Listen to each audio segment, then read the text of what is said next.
नमस्कार। इन खबर में आपका स्वागत है।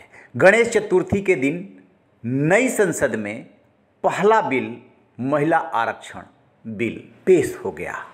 इसके बाद राजनीतिक दलों में चाहे सत्ता पक्ष हो या विपक्ष इस बात को लेकर के होड़ लग गई है कि इसका क्रेडिट किसको जाता है। सोनिया गांधी ने कहा कि अपना बिल है। प्रधानमंत्री नरेंद्र मोदी कह रहे हैं कि ईश्वर ने इस ऐतिहासिक काम के लिए उनको चुना है। इसी तरीके से तमाम राजनीतिक दल बयान दे रहे हैं और इधर मुलायम सिंह यादव की दो बहुएं राजनीति में हैं।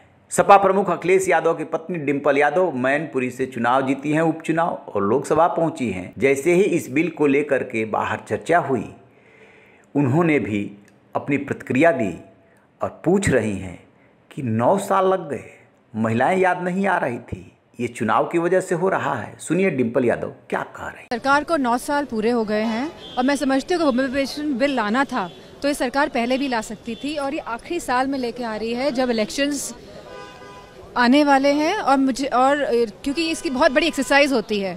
समाजवादी पार्टी ने हमेशा समर्थन किया है, लेकिन हम सभी चाहते हैं कि ओबीसी महिलाओं का भी इसमें आरक्षण निर्धारित हो, क्योंकि आखिरी में खड़ी हुई महिलाओं को भी, जो पंक्ति में आखिरी में खड़ी हैं, उनको भी उनका हक मिलना चाहिए। और सरकार की जो मंशा है, जो इस समय वो लेके आई है बिल, क्योंकि ये 2024 में भी नहीं लागू हो पाएगा ये बिल, और ये जो 5 राज्यों के जो अभी चुनाव होने जा रहे हैं उसमें भी लागू नहीं हो पाएगा, तो ये सरकार की मंशा साफ नहीं है।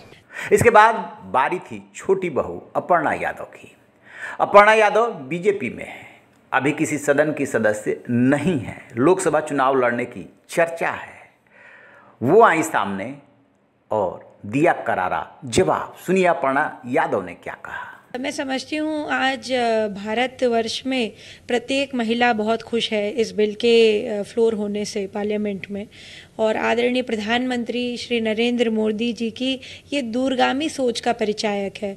जिस प्रकार से उन्होंने कहा है कि आरक्षण मिलेगा और महिलाओं को आरक्षण की आवश्यकता भी है, वो किसी भी जाति की हो, वो किसी भी वर्ग की हो, वो किसी भी जो है समाज से बिलोंग करती हो, वो किसी भी धर्म विशेष की हो, मगर अगर वो महिला है तो उसको आरक्षण मिलेगा। बहुत अच्छी बात इस बिल की ये है जो आ रही है कि भाई लोकसभा में, विधानसभा में, विधान परिषद में, राज्यसभा में, इन सभी जगह में और पॉलिटिकल पार्टीज में भी ये आरक्षण लागू होगा।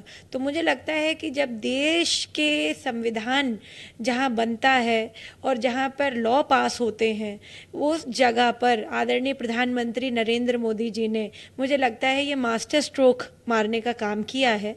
और आगामी 2024 में मुझे लगता है कि इसका बहुत बड़ा अच्छा पॉजिटिव रिजल्ट आएगा, क्योंकि ये बिल बहुत समय से पेंडिंग था।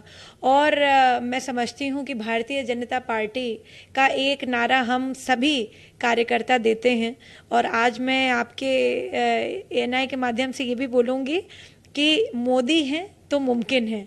तो वैसे ही बिल जो ये पास कर रहे हैं, हमारी पूर्ण मेजॉरिटी है। कभी कभी पहले के समय में ये होता था कि नहीं पास हो पाएगा, तो मुझे लगता है ये जल्दी ही पास हो जाएगा।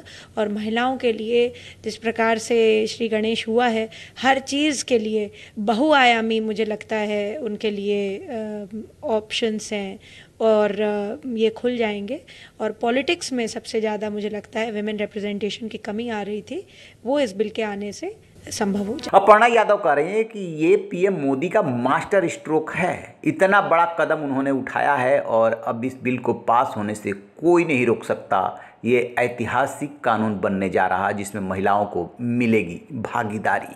चलिए अभी देखते हैं कौन कौन कैसे क्रेडिट लेता है और इस पर कैसे विवाद आगे बढ़ता है। बहरहाल आज लोकसभा में इस पर बहस होगी और आज ही पास हो जाने की उम्मीद है। रहिए बेखबर, देखते रहिए इन खबर। Thank you.